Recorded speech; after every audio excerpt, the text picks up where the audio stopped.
সর্বোপরি গণতন্ত্রের জন্য অশনি সংকেত। আমরা এটা স্পেসিফিকলি দেখতে পাচ্ছি বিএনপি প্রার্থীদের পক্ষ থেকে।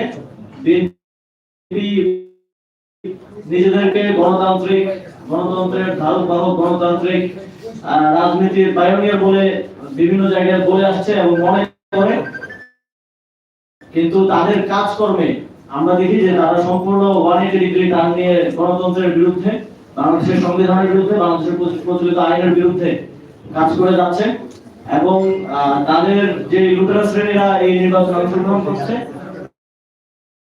যারা এই দেশটাকে বিভিন্ন সময়ে বিভিন্ন ভাবে লুট করে বিদেশে নাগরিকত্ব নিয়েছে, বিদেশে বাড়িঘর করেছে, বিদেশে সম্পত্তির পাহাড় করেছে, এবং এখন আবার যখন গণতন্ত্রের সময় এসেছে, যখন নির্বাচনের সময় এসেছে, আবারও জনপ্রতিনিধি হওয়ার জন্য দেশে এসে সেই দ্বৈত নাগরিকত্ব সহ নির্বাচনে অংশগ্রহণ করার দায়িত্ব করছে।